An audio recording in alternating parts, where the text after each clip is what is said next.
Hi guys, આજે આપણે ખારી શીંગ બનાવીશું અને આ ખારી શીંગ આપણે ઇન્સ્ટન્ટ તૈયાર કરીશું. અને ઘણી વખત આપણે ઇન્સ્ટન્ટ ખારી શીંગ તો તૈયાર કરતા હોઈએ છીએ, પણ એ ઘણો સમય લેતી હોય છે શેકાવામાં. પણ આપણે એકદમ ટાઈમિંગ તમને હું બતાવું ને એ રીતે કરશો ને એટલે પરફેક્ટ અને એકદમ ઝટપટ 10 મિનિટની અંદર તમે શીંગ છે લગભગ અડધો કિલો જેટલી એટલે કે 500 ગ્રામ જેટલી શીંગ તૈયાર કરી શકશો.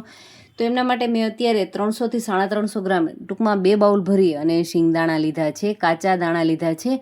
દાણા છે તમે કોઈ પણ લઈ શકો છો, પણ એકસરખી સાઇઝના હોય ને તો વધારે સારું, કારણ કે એકસરખી સાઇઝના દાણા હશે તો શેકાવામાં પણ એકી સાથે શેકાશે. નહીંતર શું થશે કે અમુક દાણા કાચા રહી જશે જે મોટી સાઇઝના હશે, અને નાની સાઇઝના દાણા હશે એ શું થશે કે બળી જશે. તો અત્યારે 2 બાઉલ ભરી અને શીંગદાણા હતા તો 2 બાઉલ ભરી અને પાણી લીધું છે. પાણીને આટલું જ ગરમ કરવાનું છે. હું તમને બતાવું કે ડીશ ઢાંકીને માત્ર 2 મિનિટ માટે ગરમ કરી લેશું મીડિયમ ફ્લેમની ઉપર. અત્યારે તમે જોઈ શકો છો કે બબલ્સ જેવું દેખાય છે એટલે પરફેક્ટ થઈ ગયું છે પાણી ગરમ.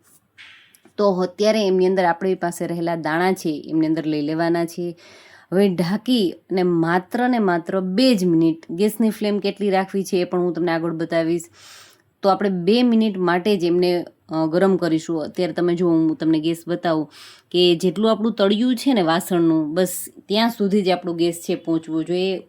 ઉપર એમને સાઈડમાં વધારે ગેસની ફ્લેમને લાવવાની બિલકુલ જરૂરિયાત નથી. એટલે મીડિયમ ગેસની ફ્લેમ ઉપર માત્ર 2 મિનિટ આપણે ઉકાળી લઈશું.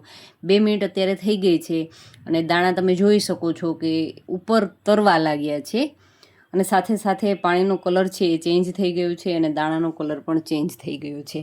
તો બસ અત્યારે કાણાવાળી ચાળણી લીધી છે અને એમની અંદર આપણે શું કરવાનું છે, બધા જ દાણા છે એ ટ્રાન્સફર કરી લેશું. હવે કાણાવાળું વાસણ લેવાનું કારણ શું છે હું તમને આગળ બતાવું. તો અત્યારે આપણા બધા જ દાણા છે એમની અંદર આવી ગયા છે, અને બસ હવે દાણાને આપણે પ્લેટફોર્મ પર નીચે જ હું તમને બતાવવા માટે થઈ અને સીધી જ આ જે કાણાવાળું વાસણ છે એમને પ્લેટફોર્મ પર સીધું રાખી અને બતાવું કે કઈ રીતે થશે. તો અત્યારે દાણાનો કલર છે સફેદ થઈ ગયો છે અને પાણીનો કલર છે એ લાલ થઈ ગયો છે. જો 2 મિનિટ માટે ઉકાળશું ને એટલે ઉપરની દાણાની જે સપાટી છે ને ત્યાં સુધી જ પાણી પહોંચશે, અંદર વધારે પડતા એ બફાશે નહીં, જેથી કરી એ ઝડપથી ચડી જશે. હવે આ રીતે કાણાવાળા વાસણમાં આપણે રાખ્યા છીએ, એમની અંદર 1 ચમચી ભરી અને નિમક લઈ લેશું.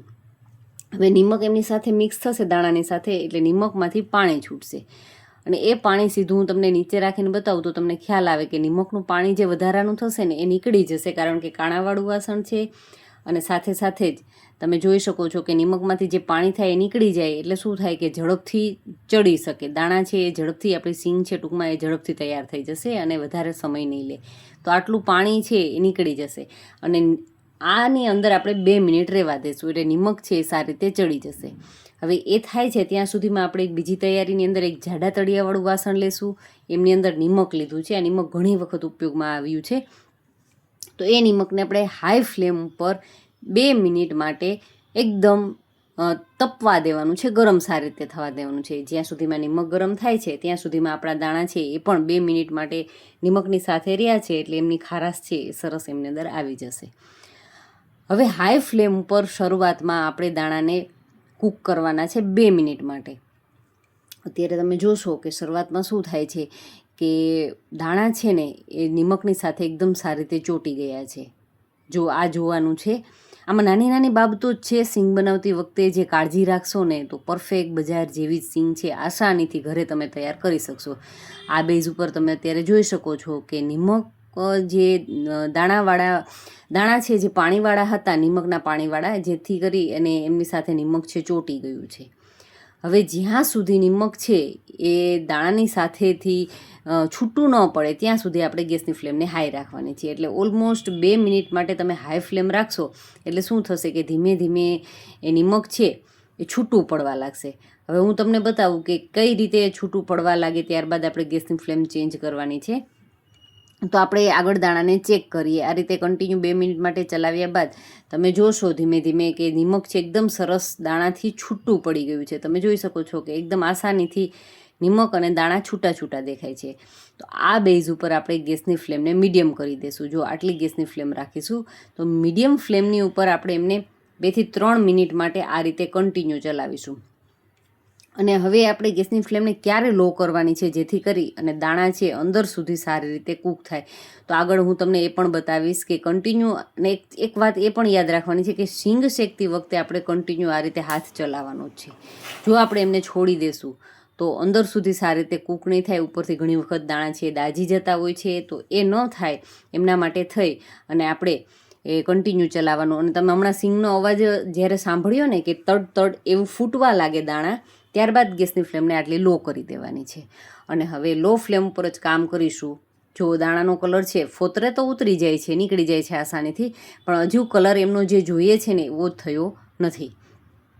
તો એમના માટે થઈ ગેસની ફ્લેમને લો કરી 2 થી 3 મિનિટ માટે આ રીતે કન્ટિન્યુ તમે ચલાવશો. એટલે ધીમે ધીમે જોશો ને કે દાણાનો કલર છે એકદમ સરસ ચેન્જ થઈ જશે. તમને લાગે કે હવે દાણા છે ધીમે ધીમે ફોતરા છે એમના દૂર થવા લાગ્યા છે, તો એ બેઝ ઉપર આપણે ગેસની ફ્લેમને બંધ કરી દઈશું. જો 1 મિનિટ માટે આ રીતે આપણે રહેવા દઈએ એટલે દાણા છે એકદમ આસાનીથી છે ફોતરાને છોડી દે છે. અને એમનો અવાજ પણ તમે સાંભળી શકો છો કે એકદમ ક્રિસ્પી એવો અવાજ આવવા લાગે એટલે મતલબ છે કે આપણી શીંગ છે બની અને તૈયાર થઈ ગઈ છે. જો કોઈ જાજો સમય નહીં લે, કોઈ કાળજી પણ ખાસ એવી નથી રાખવાની, પણ નાની નાની જે ટિપ્સ બતાવેલી છે ને એ તમે માઇન્ડમાં રાખશો અને સિંગ તૈયાર કરશો ને એટલે ક્યારેય તમારી સિંગ છે ખરાબ નહીં થાય.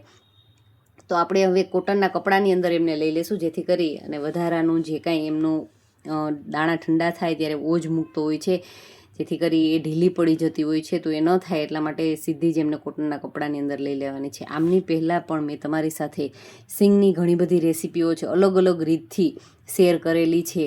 તો તમે એ વિડીયો ન જોયા હોય ને તો ચોક્કસથી ચેનલની મુલાકાત લેજો. અને તમે અલગ અલગ સિંગ બનાવવાની મેથડ છે, કોઈમાં ઇન્સ્ટન્ટ છે, કોઈમાં તાપમાં સૂકવીને બનાવેલી છે, કુકરમાં તૈયાર કરેલી, અલગ અલગ ઘણી બધી રીતથી મેં તમારી સાથે સિંગના વિડીયો છે શેર કરેલા છે. અને બહુ બધા લોકોએ જોયેલા પણ છે, ગમ્યા પણ છે. તો તમે પણ ચોક્કસથી જોજો. અને સિંગ શેકાય અને તૈયાર થઈ ગઈ છે 5-7 મિનિટના સમય બાદ. હળવી ઠંડી થઈ ગયા બાદ તમે જુઓ કેટલી આસાનીથી એમના ફોતરા છે દૂર થઈ જાય છે. કલર છે એકદમ સરસ ઇક્વલ આવ્યો છે. બિલકુલ આ સિંગ જોઈને કોઈ ઓળખી નહીં દે કે તમે સિંગ છે ઘરે તૈયાર કરી છે. તો તમે આ રીતે ફોતરા દૂર કરીને બરણી ભરવી હોય તો એ રીતે પણ કરી શકો છો. અને તમે એમને આ રીતે ડબ્બામાં પેક કરી અને જ્યારે પણ ખાવી હોય ત્યારે ખાઈ શકો એવી સરસ મજાને સફરમાં પણ સાથે લઈ જવાય એવી ઇન્સ્ટન્ટવાળી સિંગ કે પ્લાન થયો અને બની ગઈ એવી સરસ મજાની સિંગ બની અને રેડી થઈ ગઈ છે. Thank you for watching this videos.